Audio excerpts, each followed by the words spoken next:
Welcome back. I'm talking to Neil Sanders, who is author of Your Thoughts Are Not Your Own. Now, these psychological techniques, Neil, are not new, are they? Oh, no, absolutely not. No, I mean... and they've been used in warfare. Well, especially in warfare, but you've got to realise that you're in essentially a constant state of war, according to the status quo, because they don't want the status quo to alter. The sort of at the very beginning of the First World War, there was an agency that set up by Lord Northcliffe, which was called Wellington House. Wellington House was the precursor to Tavistock, and it had people like Walter Lippmann was involved in it, and Edward Bernays was also involved in Wellington House. And what their job was specifically to do was to spread propaganda to convince people to want to fight in the First World War. Mm-hmm. And what they were doing is they were spreading lies, essentially, about the German army's treatment of Belgian civilians. And this would basically be that they were mutilating children, they were cutting their arms and legs off, not killing them. They were cutting their arms and legs off so that many years later they could not come back and fight. And there was also the scenario of gang rapes. Okay, what they would do is they would basically round up all the women and then they'd all take their turn and cheer on whilst there was a mass rape. Mm. This transpired to be not true. Mm-hmm. Okay, this was the whole point. Even embedded Allied journalists at the time were reporting back saying this is just not the case. Mm-hmm. This is being used to demonize him. Kaiser Wilhelm at the time was portrayed as a ruthless brute and was given the nickname the Butcher of Berlin. Where have we heard that? The Butcher of Grozny, the Butcher of Baghdad. I even saw something saying that Assad of Syria was a butcher the other day. So that's basically... Yeah, they're demonizing him now, aren't they? Oh, absolutely, they're demonizing him with an incredible double bluff. Like Cameron was there on the TV the other day, slating Assad. Yeah, and, it's... Well, it's ridiculous. I mean, there are already videos on YouTube of the Free Syrian Army, which is essentially the same CIA-trained Al-Qaeda Muslim fundamentalists, poor disillusioned fools that think that their freedom fighting is actually being coerced by the CIA and the US military. Mm-hmm. They're using poison gas on rabbits. They're showing tests. It's a real double bluff because basically they've come out and said, if you use chemical weapons on your civilians, we're going to attack. And they've said, we haven't got any. And said, you better not use them, which is ludicrous. I mean, the question is posed. Do you think that the Syrian nation is absolutely stupid? What would be the benefit of gassing their own civilians? Even if let's take it as read that he's just bad, that he just hates his civilians, he's not suicidal. He knows that would cause an immediate response. Mm. It's just what is happening is a narrative is being set up, just like weapons of mass destruction, just like any of these things, Libya's weapons of mass destruction, and Iraq's weapons of mass destruction. And again, it's propaganda before you go in. There's a new film come out about a raid on, is it the American embassy in Iran? Yeah, Catherine Bigelow. Supposedly, what I've read is that it's complete propaganda. I'm not surprised. She's also doing one, I may be confused actually, she's doing one about the raid on the Osama bin Laden compound. Right. She's the one that did Hurt Locker, which is, again, officially, Hurt Locker received no funding from the Pentagon and stuff like that, but it was touted afterwards by the Pentagon as being a huge recruitment tool. Mm-hmm. So we can read between the lines that is the sort of level of double propaganda that happens in films.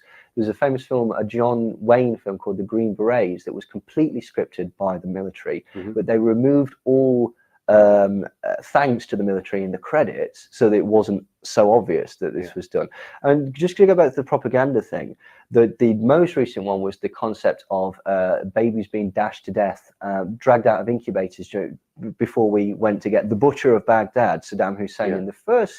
Yeah, they often will put stories out that pull at the heartstrings. Absolutely. We've had this with the Leveson rubbish, which is Madeleine McCann's parents' phone hacked. Millie Dowler, now some girls, their parents' phones hacked. It's just I agree with you. Obvious psyop. Yeah, I agree with you that A, that's not hacking, and B, I agree with Ian Hislop, of all people, for a strange reason. There are laws against all the things that were done. Exactly, we do not need a new set of rules to come in to do it. When someone commits a murder, do they all get round and say, we really need to change these laws on murder because someone's committed murder? It was already illegal, as you say, everything in... Well, but to me, Plus, it's a huge exaggeration what they were doing. They were listening to people's messages, which is wrong, but it's not. No, it's not. It's not akin to murdering 56 people. No, it's not. And the other thing that's interesting is that the one that really pulled on people's heartstrings, the fact that Millie Dowler's messages were apparently erased by the journalists, has come out to be almost certainly not true.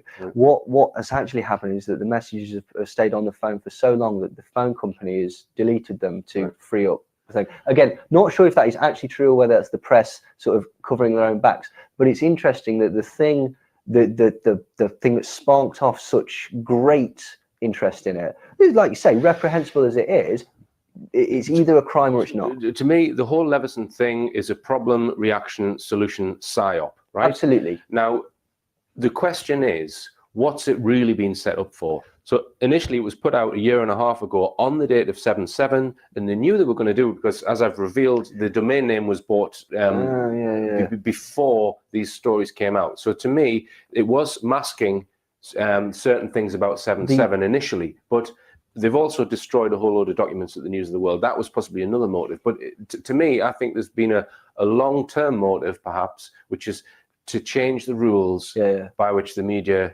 operate. Well, one of the things that they said, one of the initial things that they said is, right, from now on, if you're a police officer and you're whistleblowing against the police themselves, don't go to the press, go internally within the police. Well, if you were cynical, you could say, well, that's basically just allowing for an internal cover-up straight away. What's clever about this is it's being played very, very cleverly by David Cameron. David Cameron's going, I refuse to do this. I refuse to do this. That's theatre. He will cave in because the public will clamour for it. But for me, right, we've already discussed, Neil, that the mainstream media are in the pockets of the intelligence agencies, right? They're controlled by them. So they already have control over the media. So this, the media need to be controlled, it's absolute bull, okay? Now, so when these recommendations come in, I can't help feel you've got the mainstream media here. They've got total control of that. They've got this thing over here, which is the alternative media. And they're starting to get control of the alternative media, by the way, and I will be covering this in my upcoming talk, but they haven't got control of all of it. No. So they then create a scandal out of them. They bring in the new rules and they can apply the new rules to them. That's the thing that, particularly again with like going back to the Jimmy Savile thing, it's going to be so that, or the intention could well be that you're not allowed to speculate without absolute concrete facts. And even if you are with concrete facts, due to the libel laws, I mean, like Scallywag magazine, which you should all go and read that article, by the way, that was shut down because John Major sued them. And due to the nature of libel laws in this country, you can tie somebody up in litigation for literally years and years and years and set the level that you want to sue them at. So essentially, what John Major sued Scallywag about, Scallywag put an article saying that he was having an affair with Edwina Currie. Edwina Currie, who we've also discussed, was covering up paedophiles. Okay, that turned out to be true. Despite the fact that it was true, due to the nature of the libel laws, he was able to sue them out of existence. Right. So this is the problem, and this is what's going to happen with the alternative media as well. It's basically some sort of rule will come in whereby you won't be able to do it. To me, it's almost like this thing that they were trying with comedy, saying you can't make a joke that could be offensive to somebody else's sensibilities, somebody else's religion, somebody else's lifestyle, and such like that. It's presented in such a way that it's for the good, the greater good of the public, and it's for fairness. It's to be fair and balanced. But it's not, is it? It is a control, and I think that's the whole thing. I think this is a real. You need to take a real big step back from this. And do you think the internet is a target? Oh, absolutely. I mean, they've already tried the various different things throughout the past couple of years. You know, the bills that they were going to do to Internet 2 and stuff like that. It was met with huge outcry by the public. One thing about propaganda, one thing about entering a war, one thing about doing anything is that you've got to convince the public that it's what they want. Problem, reaction, solution, the Hegelian dialectic, thesis, antithesis, synthesis, whatever you want to call it. You've basically got, like, it's why there's false flag operations before wars. Like Pearl Harbor is the classic one. Nobody wanted to go to. You know, basically the majority of Americans had German ancestry because America is a migratory country. So nobody wanted to actually go to war against Germany. That's why basically they only declared war against Japan. The day after Pearl Harbor, 1 million Americans signed up. Right. Just to go back to the Leveson thing, it is incredible how they've managed to include all of these celebrities, Hugh Grant and Steve Coogan, who are sitting there slightly annoyed at the fact that they've had a telephone message listened to, and actually believing that they are somehow important in all of this. That they have actually been used as unwitting assets. You know what's ludicrous about this, okay, is Steve Coogan has had huge amounts of unsavory things coming out in the past about his affairs with Courtney Love, his drug use and stuff like that. We all know about that, okay? Hugh Grant got caught with Divine Brown, you know, the prostitute, okay? The much worse things have happened to these celebrities as there is in the public eye. I personally do not know what information was actually gleaned from listening to Steve Coogan or Hugh Grant's answer phone messages. Well, yeah, just consider that. I've said this before. What kind of things do people leave on people's answer messages? Normally, it's...